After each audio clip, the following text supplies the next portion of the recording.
From the European Parliament in Brussels, this is Raw Politics.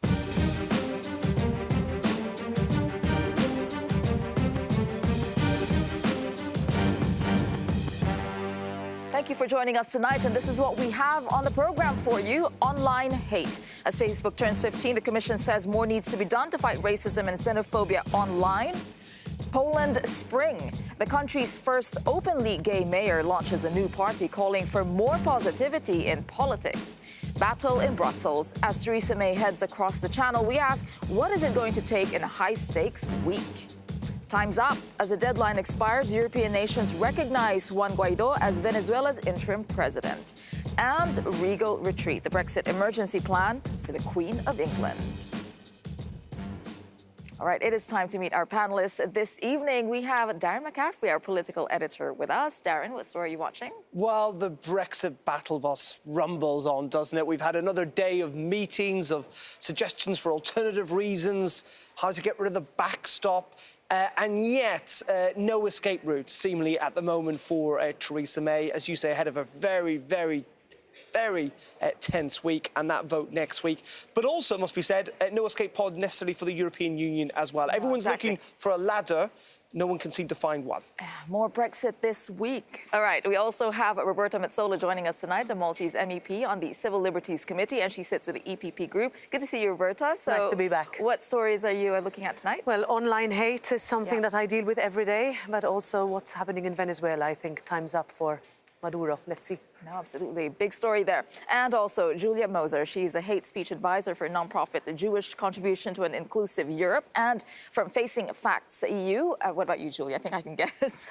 Yes, yeah, you would have guessed it right. I'm interested in the results of the fourth monitoring exercise and discussing how the illegal hate speech is being removed recently across social media. Right, it's really an interesting and timely topic, and that is where we are beginning tonight, because it's happy 15th birthday, Facebook. Although it is fair to say that the social media platform has had its fair share of stroppy teenage tantrums of late. That is, these days politicians have found it very fashionable to take a swipe at the social media giant. But it was also different in the beginning. From the early days of showing your gran how to like family photos and sharing cute pictures of pets, Facebook was a shiny technological vision of the future. But the company's reputation has since been rocked by data breaches, accusations of fake news, and Senate hearings.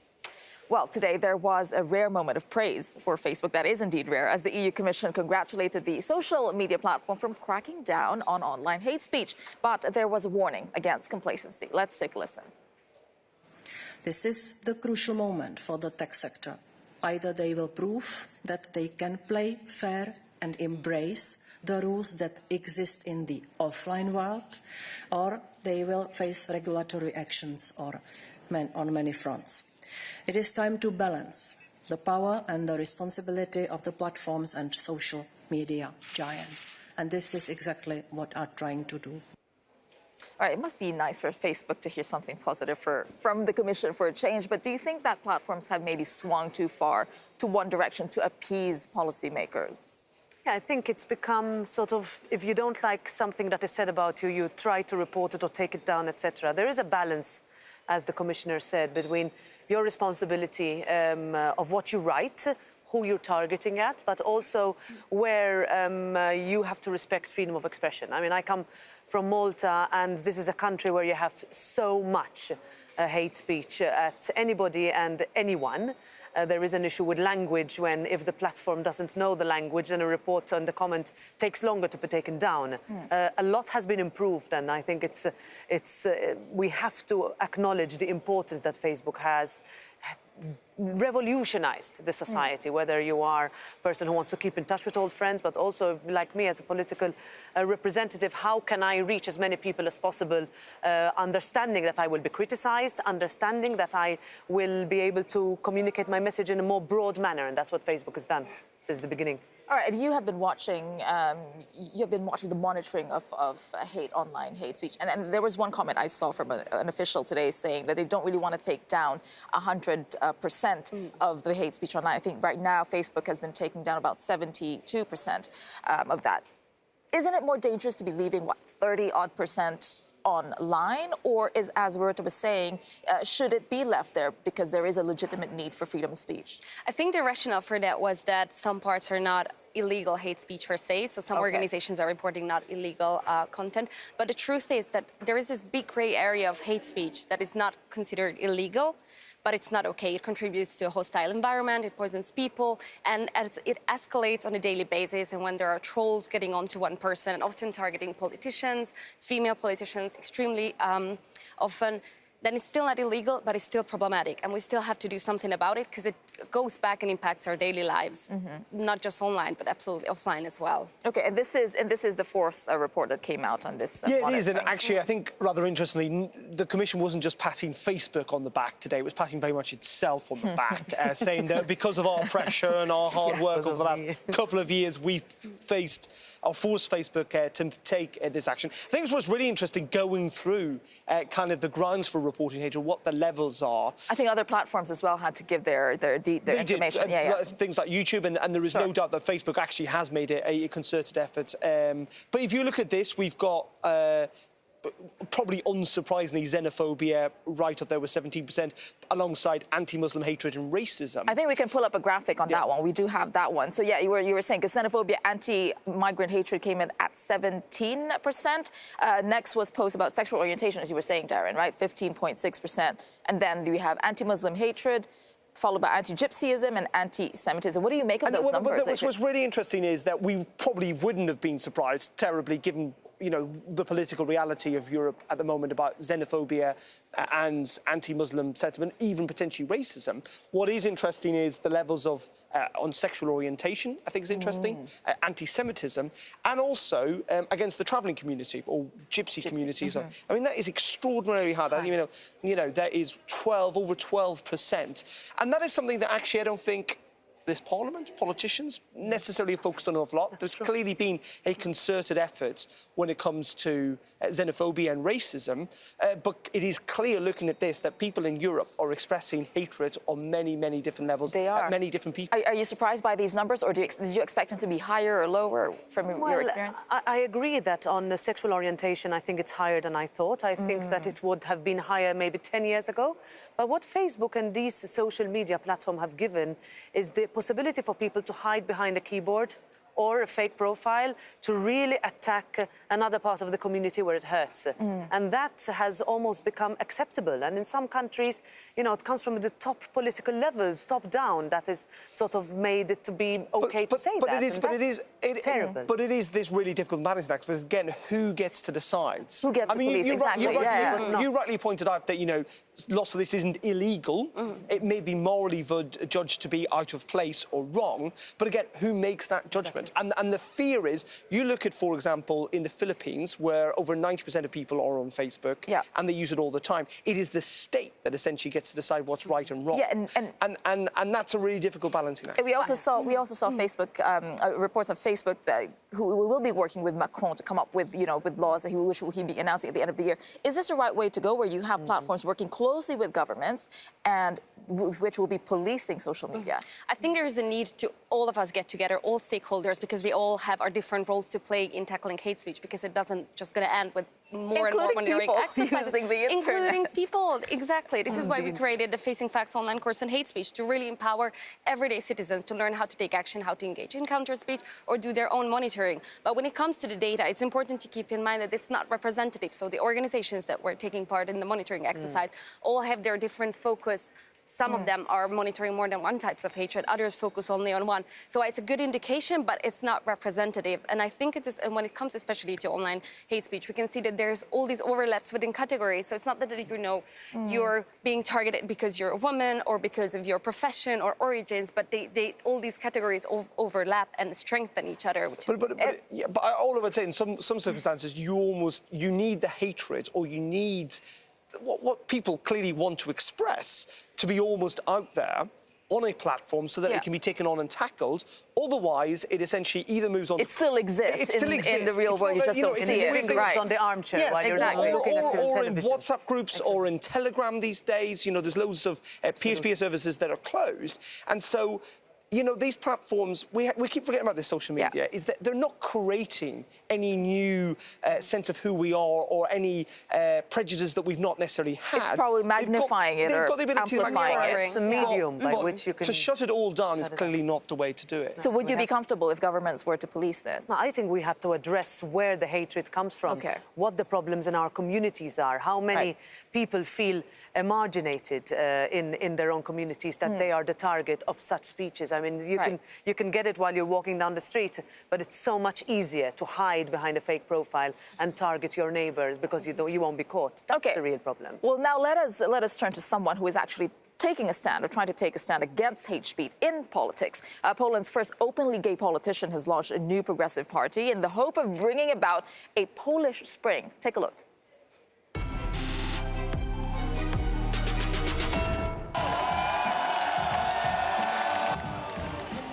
Rzeczpospolita Polska jest dobrem wspólnym wszystkich obywateli. Wszystkich obywateli, bez wyjątku. Czy Polska potrzebuje wiosny? Czy Polska potrzebuje wiosny? To my tę wiosnę zrobimy. To my jesteśmy świeżością. To my jesteśmy tą wiosną. To my wniesiemy świeżość do polskiej polityki. Dlatego zapraszam was już dzisiaj. Stwórzmy nową siłę polityczną. Stwórzmy siłę, która zmieni oblicze tego kraju, która wprowadzi świeże powietrze do tej zatęchłej polityki. Niech w końcu to się zmieni. Nareszcie zmiana. Nareszcie!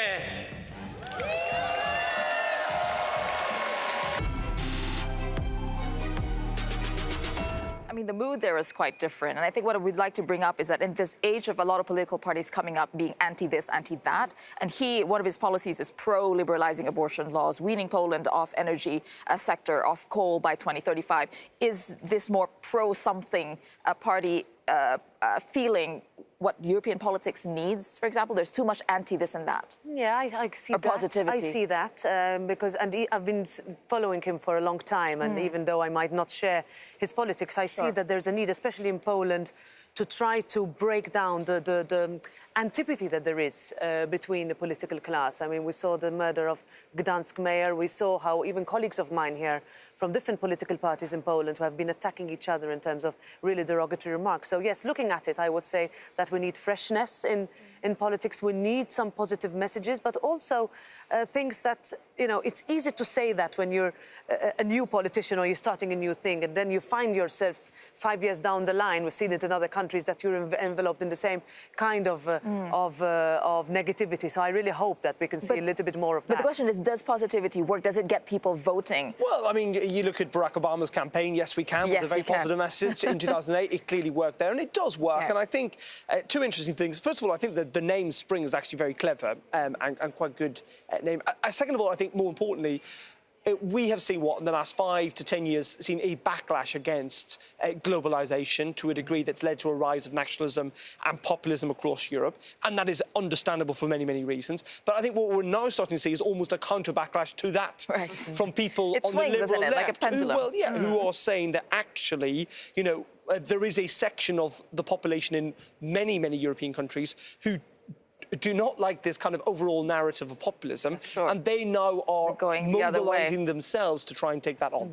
All right, well, let's go to another part of the world, because while it remains to be seen if a Polish Spring is indeed realized, over in Venezuela, anti-Nicolas Maduro protesters are getting support from EU leaders. Alex Morgan and the team at theCUBE have more on this story. Alex.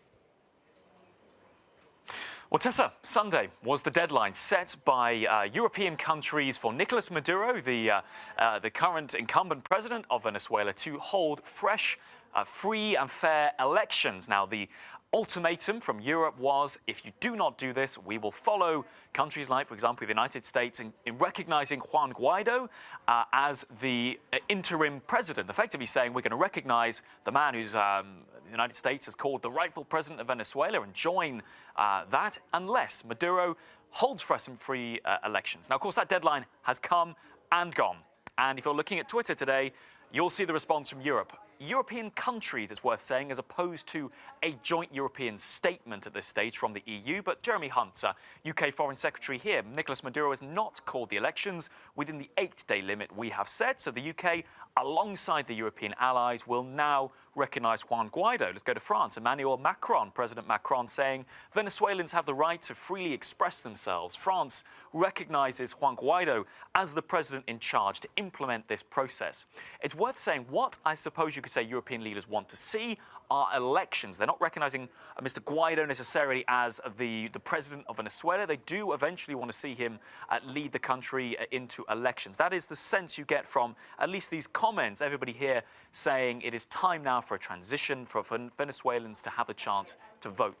Mr. Kurtz here, the Chancellor of Austria as well. We can go down, we can go Lithuania, Latvia, Poland, you know, we can go on and on. What has the response been from countries where this is divisive? Well, Italy has not been able to come up with a unified position on Mr. Guaido, so we haven't seen any statements from them. Greece as well.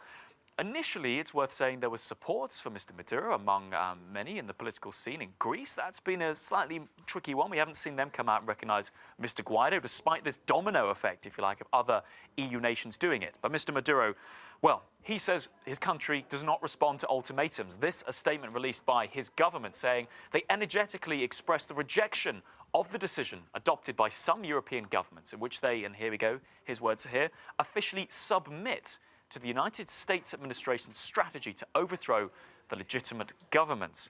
Now, also, we've heard, reported from the Reuters news agency, that the Maduro government will start considering, or revising, I should say, bilateral relations with these European countries. What we haven't yet had is a joint EU statement, but rather this waterfall, if you like, of individual European countries. There's also Finland, Estonia, and others in there as well. But certainly, it's Europe putting the pressure on Maduro to stand down by recognising Juan Guaido. Right, thank you for that. Alex and our team in the Cube. And joining us for this panel is James Crisp. He is the Brussels correspondent for The Telegraph. Let's start with you, James, then. So the EU can't come up with a united statement. So you've got leaders now of these 4 countries saying, you know, recognising Guaido. This is the way the EU is going to go, then. Yeah, I think individual countries actually going their own way. I mean, the thing is that, you know, to be scrupulously fair to the EU, which, as you know, I always am. Yes, you are, James. To be scrupulously fair, you know, EU foreign policy is a pretty new baby on the international bloc, right? If you compare it to the old powers of Europe who've been flexing their muscles on the international stage, countries such as Britain, for example, and France, you know, it is way, way, way younger than that. But the fact is that the way joint foreign policy decisions are made and decided in the EU, if one country or 2 countries doesn't want to go along, the whole thing grinds to a halt. So should you perhaps just acknowledge that fact and, you know, have a lighter touch, lighter coordinating touch, or do you go the slightly more Brussels egotistical route and insist on changing everything to a kind of voting system? I mean, the fact is, look, national governments want to have their own foreign policy. It's a way of exerting and projecting influence. And why would they want to give that up to Brussels? But do you think that, now that elections are coming, do you think that the Venezuela issue, among other issues, highlights a division between, within the EU, or is this heightened by the fact that European elections are coming and everyone is kind of trying to put their place, you know? I wouldn't say that this is an issue that would be thought of in the context of the European elections. I think it's something that was started by Trump, ironically, and I think that because of that has made some member states, I think, be hesitant in taking a position. But this Parliament last week was very vocal. We came together and said, look, and with the exception, I think, of the extreme left, then, you know, this was a strong message to Maduro. But I wouldn't say that is because of the elections. I am, of course, concerned about the hesitance of a number of EU governments. I would like them to be stronger. But on the other hand, that's how it always has been with foreign policy. I mean, my understanding is that it's basically the 2 countries blocking this are Italy and Greece. And Greece. Yeah. So, you know, I mean, is this actually about Venezuela? I imagine it's got something more to do here, yeah. Exactly. With Greece, it's political, though. Yeah, but it is. But there are also geopolitics here. I mean, James is right in the sense that, you know, you have got I mean, Spain's a former essentially colonial power. Sure. Add on to that there is still clearly some solidarity on the left with left-wing governments throughout the world. But I think the greatest irony came today when Russia slammed the EU for interfering in internal Venezuelan affairs. Of course, Russia would never do such a thing. I mean, what's very funny Give about that is the fact that the Russians, of course, when the EU tried to get together to put sanctions on for the bombing of Aleppo, which, if anything deserves sanctions, it was the bombing of Aleppo, that they weren't able to get that over the line because the EU was divided in a far more profound way. Yeah. There's so many issues that come up where, you know, the EU does come up quite disunited, yeah. All right, coming up on Raw Politics, still a lot more. British Brexit negotiators are in Brussels today. We'll bring you up to speed on what they are proposing as an alternative to the controversial Irish backstop. Plus, should French President Emmanuel Macron shrink the government? A referendum on that very idea might be on the cards, and it's all about appealing to the Yellow Vest protests. You stay with us.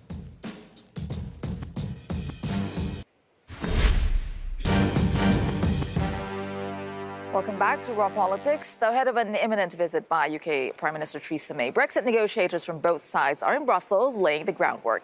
According to Martin Selmayr, the Secretary General of the Commission, the EU won't reopen the issue of the Brexit backstop, but might give more legal assurances if Mrs May can prove that she can get anything through the House of Commons.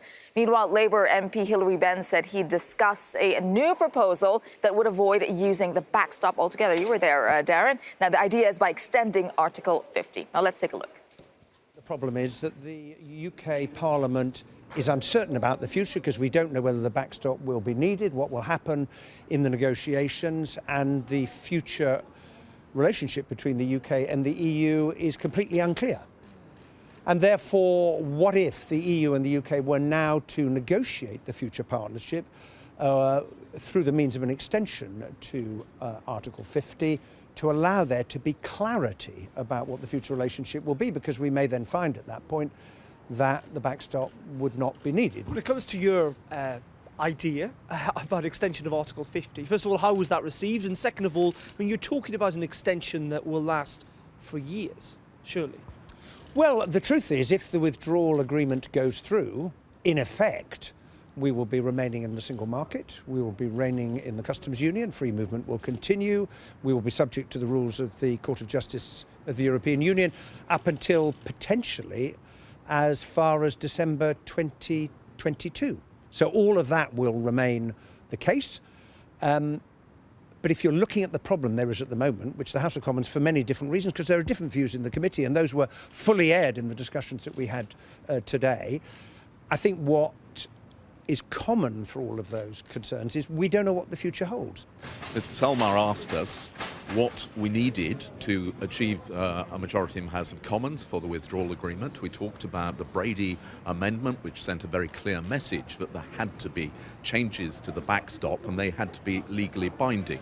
Now, he asked us about whether or not a letter which was legally binding might be sufficient, but I think we would need to see what that contained and to have an absolute assurance that it does give us an exit.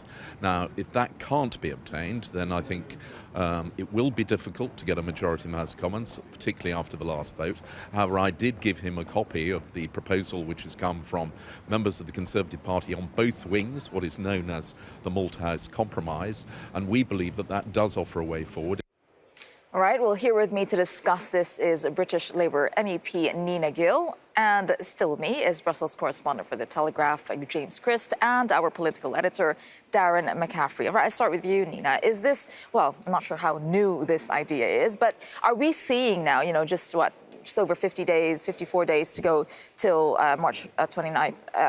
Is there a sense of desperation and scrambling now in the British government? Absolutely. I mean, there appears to be no plan that's acceptable to a majority in the House of Commons. And even today, you're hearing from some of the Brexiteers like Steve Baker and others saying, well, actually, the backstop is not the only problem. So there are other problems that will come to fore if you solve this one. So I think, you know, what Hillary is suggesting is eminently sensible, because what you do is you extend the period of the transition. So you leave in 2020 or 21, whatever the date is. But, you know, there is no need to leave and create the uncertainty for business and havoc in the entire UK on March the 29th. Is it just that just kicking the can down the road, or the point is... I think anything you do is kicking the can down the road, because we don't know the terms we're leaving the EU on. So the withdrawal agreement doesn't really deal with what kind of exit plan we have. So we are effectively kicking the can down the road in any case. So why not do it where, you know, UK has more leverage, which is whilst they're members of the EU? Do you think the point here is just to avoid the backstop? I mean, just extending it and kind of let's talk? Because the withdrawal agreement will still, I mean, as far as I understand it, James, the withdrawal agreement will still have to be voted on. I mean, the withdrawal agreement will still be legally binding. So, and within that withdrawal agreement, there still is a backstop. So I'm not entirely sure what it actually really does solve. Apart from the fact you can almost make the argument that remaining a full member might make more sense than having a transition period. But, I mean, it's not going to float because Brexiteers aren't going to vote for it. So let's ignore that.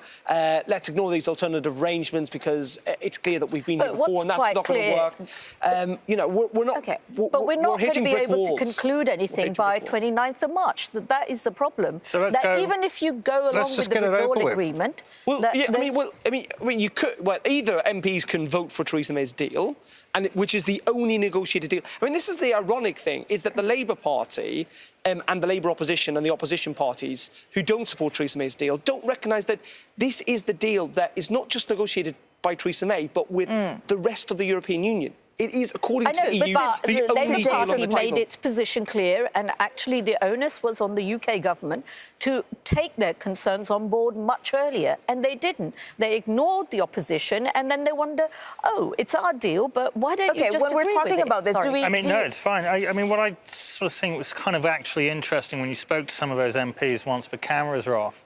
You know, Martin Selmayr says we're not going to reopen the withdrawal agreement. Actually, apparently, when he was in conversation, he said, what if I opened the withdrawal agreement? Now, I'm not going to change anything to do with the backstop, but we could take the Juncker-Tusk letter, which mentions alternative arrangements, translate it into a protocol, stick it in the withdrawal agreement, close it back up. Would that make any difference? And according to the MPs, they had to say, well, sorry, Martin, we don't know.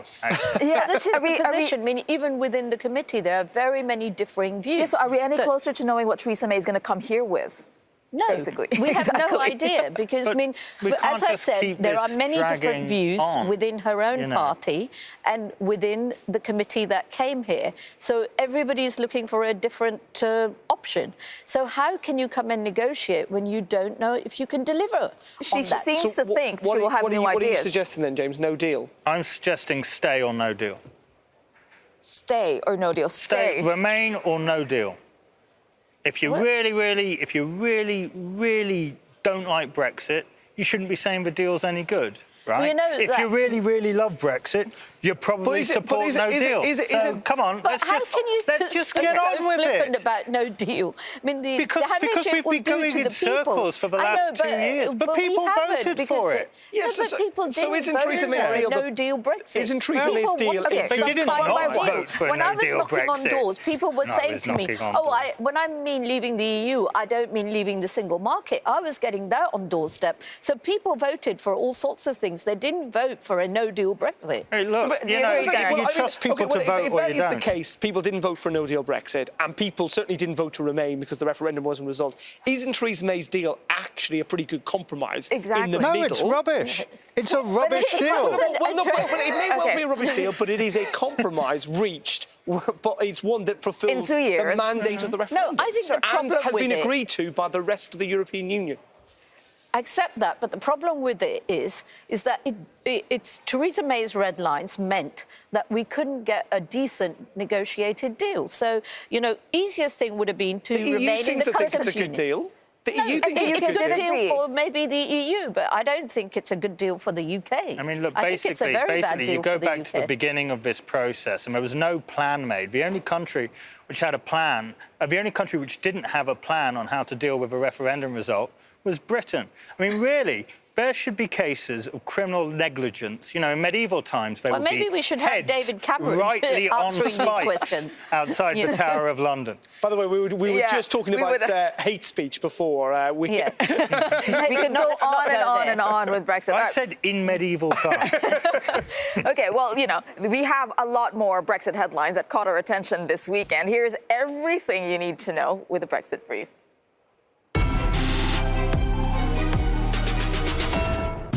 Colony controversy.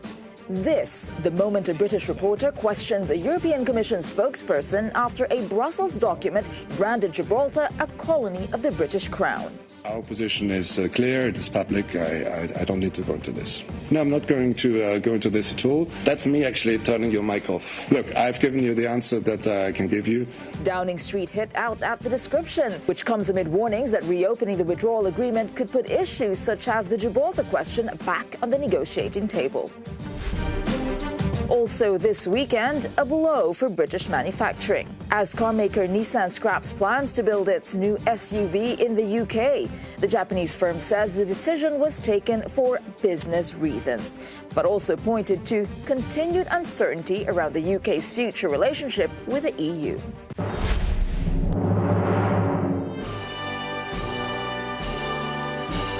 And the jewel in the crown of today's Brexit news. 2 Sunday newspapers reporting that British officials are dusting off Cold War plans to relocate the royal family from London in the event of civil disorder caused by a no-deal Brexit.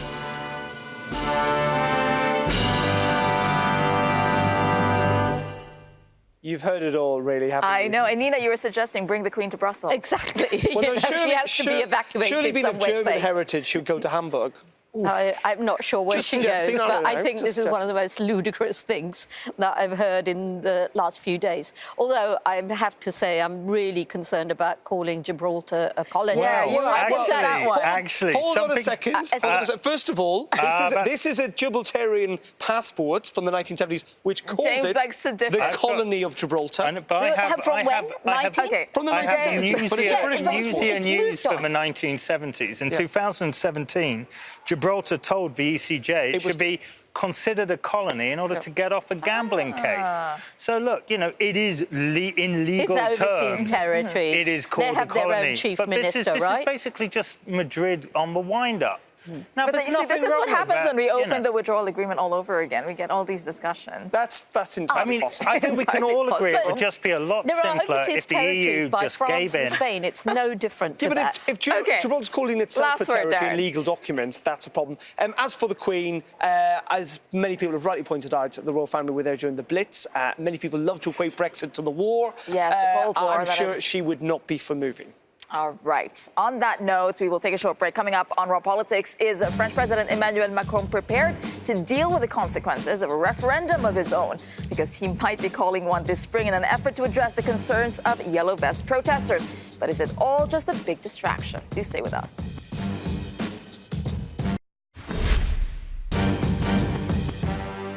Welcome back to Raw Politics. Now, for the first time in over a decade, France could hold a referendum. President Emmanuel Macron is reportedly considering the idea to coincide with European elections. Now, the news comes as Yellow Vest protesters were out for the 12th weekend of demonstrations. Yellow Vesters marched to denounce police violence as well as the government. The protests continue despite Macron's efforts to hold national debate town hall meetings in France. The reported referendum would ask citizens if they want to reduce the number of national lawmakers and set term limits. One minister, however, said the government has yet to make a final decision. Well, our correspondent, Annelise Borges, has been following these developments closely, and she's joining us now from Paris. Annelise, good to see you there. What has the political reaction been to, these reports of a referendum?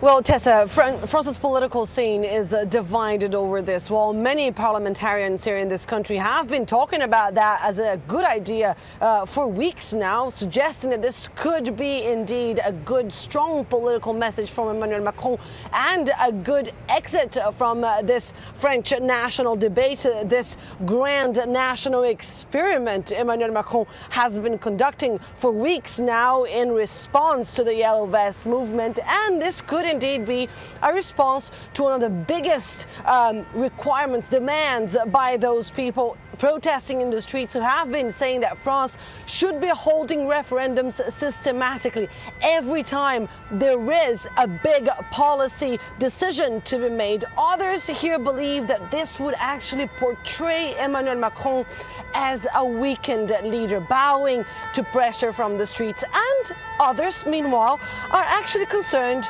about the choice of date, because this referendum has reportedly been set for May 26th, the day of European Parliament elections. Take a listen.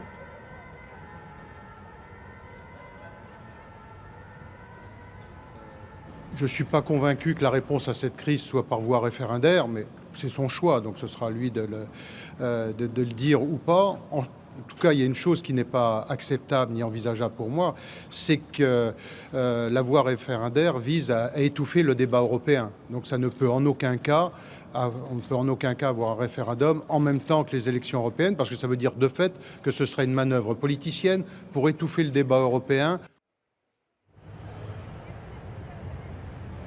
So that is Christian Jacob there, the president of Les Républicains here at the Assembly, who's likely to have said that to Emmanuel Macron when he met the French president this week. Emmanuel Macron is taking his charm offensive to a whole new level. He is actually hosting every single leader of every single political party that is represented in the National Assembly, in the Senate and in the European Parliament, to try and galvanize support and to try and get them behind his idea of the national debate, but potentially also his idea of a referendum.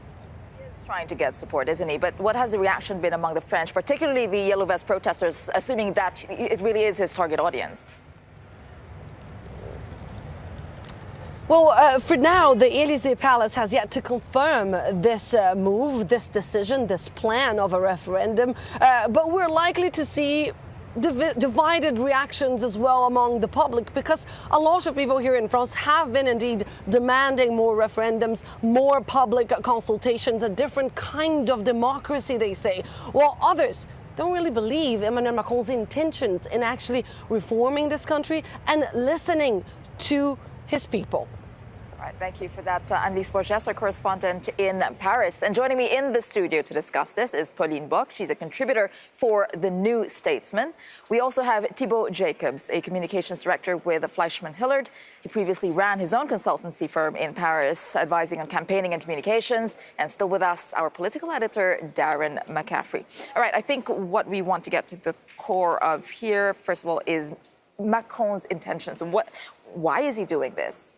Start with you, Pauline. Well, I think first he's trying to engage in different ways. He's launched this great national debate to debate in town halls, as Annelise said, and now he's trying something different. It's not yet he's not yet doing a referendum for sure, but he's testing ideas, I think. Mm-hmm. And this direct democracy demand from the Gilets jaunes is very strong. It's one we can see on every single Facebook group, in every single manifestation. I don't know if you saw in the image we saw earlier, there was a sign with RIC, or Référendum d'Initiative Citoyenne, and that's what they all demand. They want a direct referendum. They want this new system of direct democracy. And from a strategic point of view, would you say this is a good move on Macron's part? Can you see what he's trying to do here? Yes, but it's very risky. I think we agree on that. Referendums in France have always been very dodgy. Why? Like the first ever, for instance, was De Gaulle in 1969.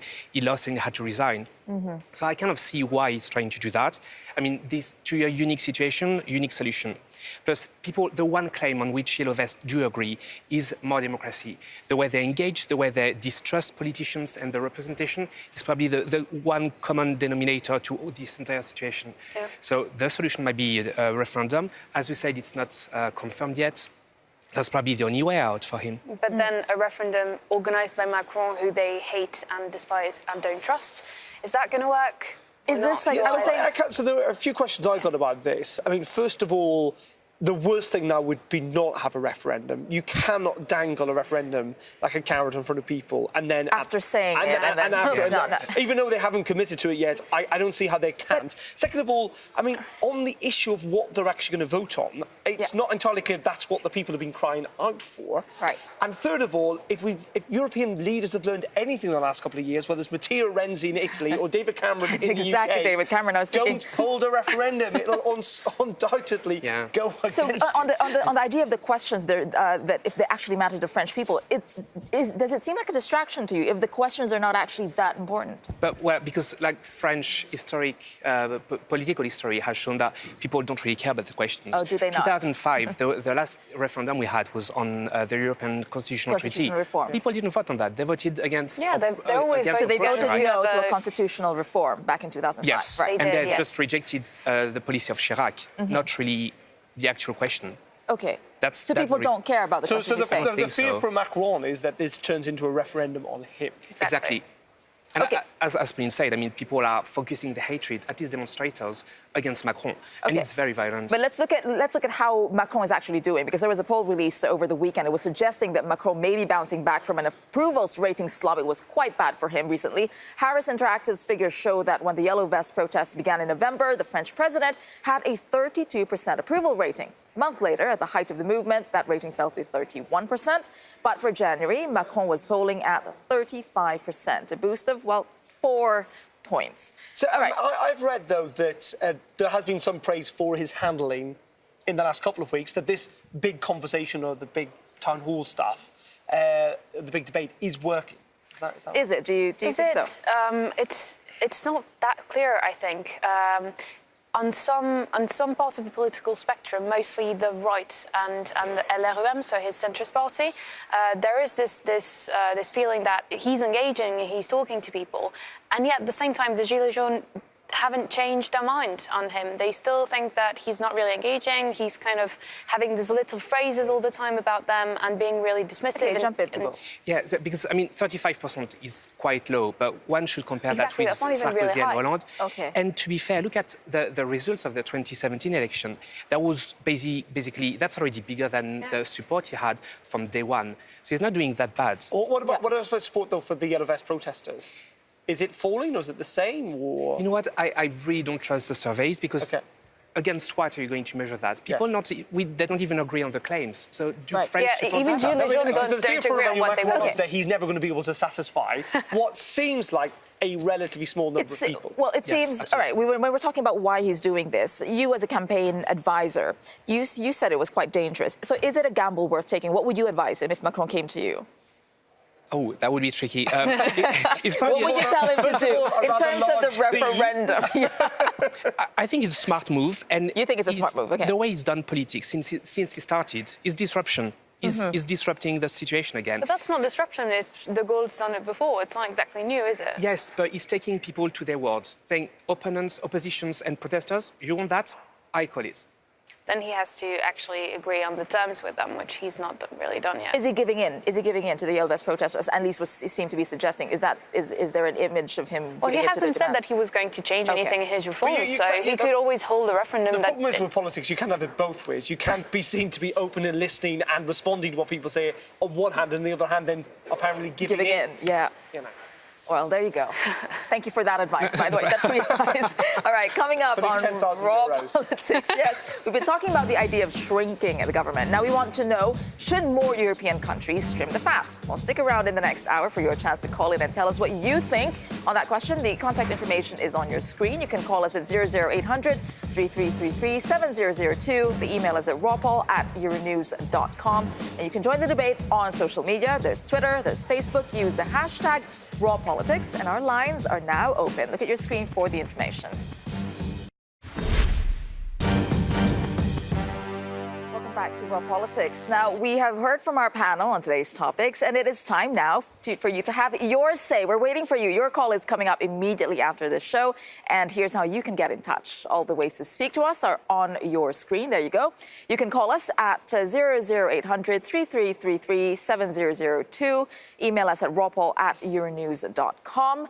On Twitter and Facebook as well, use the hashtag #RawPolitics, and you can also look for us on Skype. So you have all all those different ways of getting in touch. It's a free phone number. It is a free phone number. It's a free phone number. You've got no excuse. And now, joining us to discuss in this part of the show, we have our political editor still with us, Darren McCaffrey. We also have Pauline Bock from The New Statesman and James Crisp back with us. He's from The Telegraph.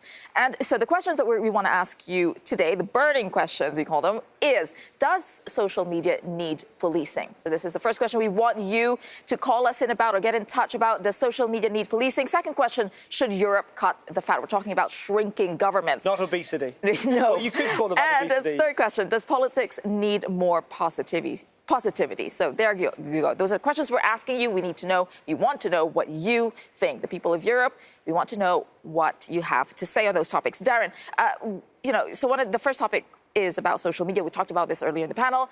Does social media need policing? Yeah, I think most people would agree, and I think on a basic principle it does. It's about how far you go.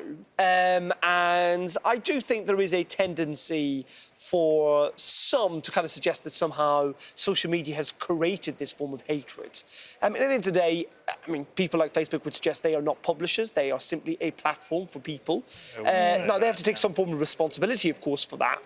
But at the same time, I'm still someone who believes if you live in an open and free society, if people express views, it's much better that those views are expressed and open and taken on and challenged and potentially changed. Challenged being the key there. Rather than locked away. Right. No, social media should be policed in terms of making the companies actually pay some tax. Yes. For once in their blessed, beloved, horrible, precious little lives.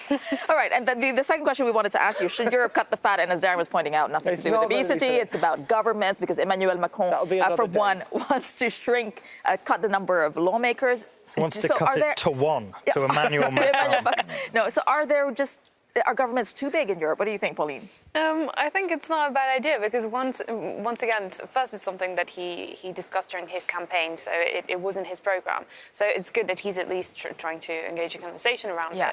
And that's also something that you find in the Yellow Vest protests and Yellow Vest demands, actually. So even if we obviously would have to agree on how many you want to cut and how you want to do it, and you need to think about representation, because that is going to be a big issue. If you cut, where do you cut? Right. Who gets represented, who doesn't? Certainly in a country right now that could do with cutting some. And we want to know what you think on that question. The last question we want to hear about from you is, does politics in Europe especially need to be more positive? Does it need more positivity? We have a lot of do you agree, James? We have a lot of negativity in Europe. I think it look to James Crisp for some positivity. I know, I was like, go to James. Can you imagine how difficult our jobs would be as journalists if we had to report on positive politics all the time? It's true, it would be very boring. It would be so boring. Everyone's standing around holding hands, clappy, Anybody want to clappy disagree garbage. with James? You've got to call in. Disagree with positivity. I mean, at the really same like the name time, of the we could party, have had, Spring. it could have been easier in the past years. Like, what if Ed Miliband never ate a sandwich? Well, Would it have exactly. Brexit? Okay, as I was saying, if anybody wants to jump in on this conversation, our teams are standing by to take your calls. You can have your say. All the ways of getting in touch with us, they're back on your screen now. Have a look. Phone number is 00800 3333 7002. Email is at rawpoll@euronews.com. Go on social media, just look for us there. Use Raw Politics as a hashtag. Find us on Skype Or as well. you could just tweet James Crisp very positive thoughts via Twitter. That'd make a nice Make sure you tag him. All right, we do have time left for our raw moment for this evening. Now, if you thought you spotted the Philippine President Rodrigo Duterte and North Korean leader Kim Jong-un hanging out in Hong Kong this weekend, you might have been mistaken. Let's take a look. 1, 2, 1, 2, 3, 4.